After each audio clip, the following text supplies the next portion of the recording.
ಒಂದೇ ಸೋಲಿಗೆ ನೀವು ಕಂಗೆಟ್ಟಿದ್ದೀರಾ. ನನ್ನ ಜೊತೆಯಲ್ಲಿದ್ದೆ ನೀವು ಸೋಲ್ಸಿದ್ರಿ. ಮುಂದಿನ 4 ವರ್ಷ ಇಡೀ ರಾಜ್ಯ ಪ್ರವಾಸವನ್ನ ಮಾಡ್ತೇನೆ, ಅಧಿಕಾರಿಗಳನ್ನ ಕಳುಹಿಸೇ ಇಲ್ಲ, ಆದೇಶವನ್ನು ಕೂಡ ಮಾಡಲಿಲ್ಲ ಹೋಗಿ ಅಂತ. ರಾಜ್ಯ ಸರ್ಕಾರದ ವರ್ತನೆ ಹೇಗಿದೆ ಅಂತ ನೀವೇ ನೋಡ್ತಾ ಇದ್ದೀರಾ.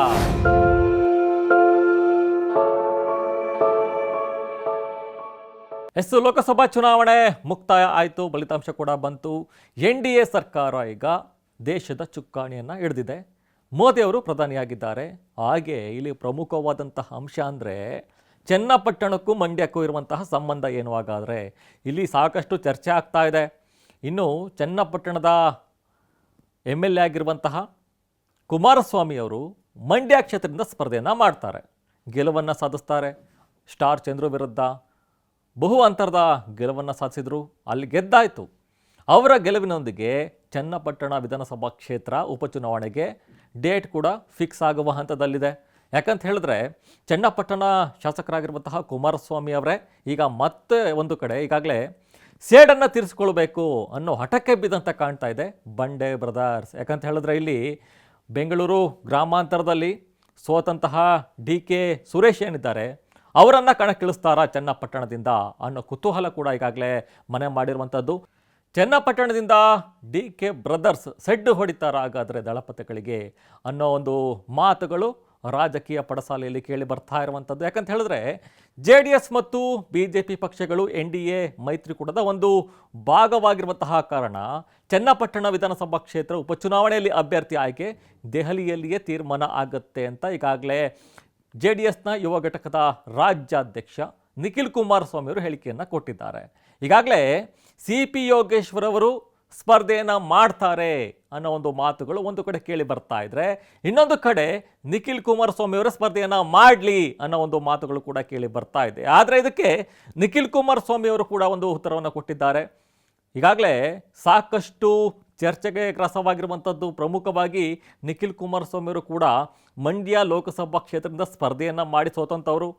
ಅವರೊಂದು ಮಾತನ್ನು ಹೇಳ್ತಾರೆ, ನಾನು 2-3 ಬಾರಿ ಸೋತಿರ್ಬೋದು, ಒಂದೇ ಸೋಲಿಗೆ ನೀವು ಕಂಗೆಟ್ಟಿದ್ದೀರಾ ಅನ್ನೋ ಒಂದು ಮಾತನ್ನು ಬಂಡೆ ಬ್ರದರ್ಸ್ಗೆ ಹೇಳ್ತಾರೆ. ಯಾಕಂತ ಹೇಳಿದ್ರೆ ಬೆಂಗಳೂರು ಗ್ರಾಮಾಂತರದಲ್ಲಿ ಸೋಲನ್ನು ಅನುಭವಿಸುವಂತಹ DK ಸುರೇಶ್ ಏನಿದ್ದಾರೆ ಅವರಿಗೆ ಒಂದು ಟಾಂಗನ್ನು ಕೊಟ್ಟಿರುವಂಥದ್ದು ನಿಖಿಲ್ ಕುಮಾರಸ್ವಾಮಿ. ನನ್ನ ಜೊತೆಯಲ್ಲಿದ್ದೆ ನೀವು ಸೋಲ್ಸಿದ್ರಿ, ನನಗೆ ಹೇಗಾಗಬೇಡ. ಇನ್ನು ಪ್ರಮುಖವಾಗಿ ಇಲ್ಲಿ ಯಾರು ಸ್ಪರ್ಧೆಯನ್ನು ಮಾಡ್ತಾರೆ ಚನ್ನಪಟ್ಟಣ ಕ್ಷೇತ್ರದಿಂದ ಈಗಾಗಲೇ ನೋಡ್ತಾ ಇದ್ದೀವಿ, ಪ್ರಮುಖ ಒಂದು ಕ್ಷೇತ್ರ ಅಂತಲೇ ಹೇಳ್ಬೋದು. ಯಾಕಂತ ಹೇಳಿದ್ರೆ ಇಲ್ಲಿ ಕುಮಾರಸ್ವಾಮಿ ಅವರು ಸ್ಪರ್ಧೆ ಮಾಡಿದಂತಹ ಕ್ಷೇತ್ರ, ಅಲ್ಲಿ ಗೆಲುವನ್ನು ಸಾಧಿಸಿರುವಂತಹ ಕ್ಷೇತ್ರ, ಅದು ಯಾರ ಪಾಲಾಗುತ್ತೆ. ಇನ್ನು ಪ್ರಮುಖವಾಗಿ ಈಗ ನಿಖಿಲ್ ಕುಮಾರಸ್ವಾಮಿ ಒಂದು ಮಾತನ್ನು ಹೇಳ್ತಾ ಇದ್ರು, ನನಗೆ ನನ್ನದೇ ಆದಂತಹ ಜವಾಬ್ದಾರಿ ಇದೆ, ಮುಂದಿನ 4 ವರ್ಷ ಪಕ್ಷವನ್ನು ತಳಮಟ್ಟದಿಂದ ಸಂಘಟನೆ ಮಾಡಬೇಕು, ಮುಂದಿನ 4 ವರ್ಷ ಇಡೀ ರಾಜ್ಯ ಪ್ರವಾಸವನ್ನು ಮಾಡ್ತೇನೆ, ಹಾಗಾಗಿ ಪಕ್ಷ ಕಟ್ಟುವಂತಹ ಕೆಲಸದಲ್ಲಿ ಕಾರ್ಯೋನ್ಮುಖನಾಗಿದ್ದೇನೆ.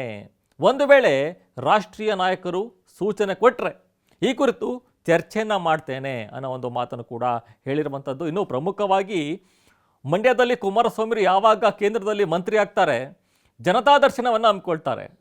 ಈ ಕಾರ್ಯಕ್ರಮಕ್ಕೆ ಸರ್ಕಾರ ಯಾವ ರೀತಿ ನಡೆದುಕೊಂಡಿದೆ ಅನ್ನೋದು, ಅಧಿಕಾರಿಗಳನ್ನು ಕಳುಹಿಸೇ ಇಲ್ಲ, ಆದೇಶವನ್ನು ಕೂಡ ಮಾಡಲಿಲ್ಲ ಹೋಗಿ ಅಂತ. ರಾಜ್ಯ ನಾಯಕರು ರಾಜ್ಯ ಮತ್ತು ಕೇಂದ್ರ ಪರಸ್ಪರ ಬಾಂಧವ್ಯನ ಇಟ್ಕೊಂಡು ಕೆಲಸವನ್ನು ಮಾಡಬೇಕು. ಆದರೆ ರಾಜ್ಯ ಸರ್ಕಾರದ ವರ್ತನೆ ಹೇಗಿದೆ ಅಂತ ನೀವೇ ನೋಡ್ತಾ ಇದ್ದೀರಾ. ಬೇರೆ ರಾಜ್ಯದ ಮುಖ್ಯಮಂತ್ರಿಗಳು ಕೇಂದ್ರ ಸರ್ಕಾರದ ಜೊತೆ, ಕೇಂದ್ರ ಮಂತ್ರಿಗಳ ಜೊತೆ ಒಳ್ಳೆಯ ಬಾಂಧವ್ಯವನ್ನು ಹೊಂದಿದ್ರೆ ನಮ್ಮ ರಾಜ್ಯದ ನಾಯಕರು ಏನು ಮಾಡ್ತಾ ಇದ್ದಾರೆ, ಅವರ ವಿರುದ್ಧವೇ ತಿರುಗಿ ಮಾತಾಡ್ತಾರೆ, ಅವರ ವಿರೋಧವಾಗಿ ಮಾತಾಡ್ತಾರೆ ಅನ್ನೋ ಒಂದು ಮಾತನ್ನು ಕೂಡ ಹೇಳಿರುವಂಥ. ಯಾಕಂತ ಹೇಳಿದ್ರೆ ಜನತಾ ದರ್ಶನವನ್ನು ಯಾವಾಗ ಇವರು ಮಂತ್ರಿ ಆಗ್ತಾರೆ ಮಂಡ್ಯದಲ್ಲಿ ಜನರ ಈಗಾಗಲೇ ಸಮಸ್ಯೆಗಳೇನಿದೆ ಅದನ್ನು ಆಲಿಸಬೇಕು ಅನ್ನೋ ನಿಟ್ಟಲ್ಲಿ ಇವರು ಜನತಾ ದರ್ಶನ ಹಮ್ಮಿಕೊಳ್ತಾರೆ. ಅಲ್ಲಿ ಯಾವುದೇ ಸರ್ಕಾರದ ಅಧಿಕಾರಿ ಕೂಡ ಬಂದಿರೋದಿಲ್ಲ. ಇದಕ್ಕೆ ಈ ವಿಷಯವನ್ನು ಮುಂದಿಟ್ಕೊಂಡು ಇಲ್ಲಿ ಚರ್ಚೆಯನ್ನು ಮಾಡ್ತಾ ಇರುವಂಥದ್ದು. ಇನ್ನು ಪ್ರಮುಖವಾಗಿ ಕುಮಾರಸ್ವಾಮಿ ಅವರಿಗೆ DK ಶಿವಕುಮಾರ್ ಬಹಿರಂಗ ಸವಾಲು ಹಾಕಿರುವಂತಹ ಪ್ರಶ್ನೆಗೆ ಉತ್ತರವನ್ನು ಕೊಟ್ಟಿದ್ದಾರೆ. ಇಂತಹ ಸವಾಲುಗಳನ್ನು ಕುಮಾರಸ್ವಾಮಿ ಅವರು ಸಾಕಷ್ಟು ನೋಡಿದ್ದಾರೆ. ಸವಾಲುಗಳಿಗೆ ಹೆದರಿ ಓಡುವ ಪ್ರಶ್ನೆಯೇ ಇಲ್ಲ. ಸವಾಲುಗಳನ್ನು ಎದುರಿಸಿಯೇ ಕುಮಾರಸ್ವಾಮಿ 2 ಬಾರಿ ಮುಖ್ಯಮಂತ್ರಿ ಆಗಿದ್ದಾರೆ ಅಂತ ಈಗಾಗಲೇ ಟಾಂಗನ್ನು ಕೊಟ್ಟಿರುವಂಥದ್ದು ನೋಡ್ತಾ ಇದ್ದೀವಿ. ಪ್ರಮುಖವಾಗಿ ರಾಜಕೀಯದಲ್ಲಿ ಸಾಕಷ್ಟು ಬೆಳವಣಿಗೆ ಕೂಡ ಆಗ್ತಾ ಇರುವಂಥದ್ದು ನೋಡ್ತಾ ಇದ್ದೀವಿ. ಇನ್ನು ಬೆಳಗಾವಿ ಮೂಲದ ಸಚಿವರೊಬ್ಬರು, ಶಾಸಕರೊಬ್ಬರು, ನಮ್ಮ ಬಳಿ 42 ಶಾಸಕರಿದ್ದಾರೆ ಅನ್ನೋ ಒಂದು ಮಾತನ್ನು, ಹೊಸ ಬಾಂಬನ್ನು ಕೂಡ ಸಿಡಿಸಿರುವಂಥದ್ದು ನೋಡ್ತಾ ಇದ್ದೀವಿ. ಏನಾದರೂ ಆಪರೇಷನ್ ಕಮಲ ಆದರೆ ಏನಾಗಬಹುದು? ಇನ್ನು ಚುನಾವಣೆ ಕೂಡ ಇರುವಂಥದ್ದು, ಉಪಚುನಾವಣೆ ಇದೆ ಚನ್ನಪಟ್ಟಣದ್ದು, ಅಲ್ಲಿ ಯಾರು ಅಭ್ಯರ್ಥಿಯಾಗಿ ಕಣಕ್ಕಿಳಿತಾರೆ, ಅಲ್ಲೇನಾದರೂ CP ಯೋಗೇಶ್ವರ್ ಕಣಕ್ಕಿಳಿದ್ರೆ ಯಾವ ರೀತಿ ಬೆಳವಣಿಗೆ ಆಗಬಹುದು, ಅಥವಾ ನಿಖಿಲ್ ಕುಮಾರಸ್ವಾಮಿ ಅವರು ಏನಾದರೂ ಸ್ಪರ್ಧೆಯನ್ನು ಮಾಡಿದ್ರೆ ಯಾವ ರೀತಿ ಪ್ರಭಾವವನ್ನು ಬೀರಬಹುದು ಕಾದು ನೋಡಬೇಕಾಗುತ್ತೆ.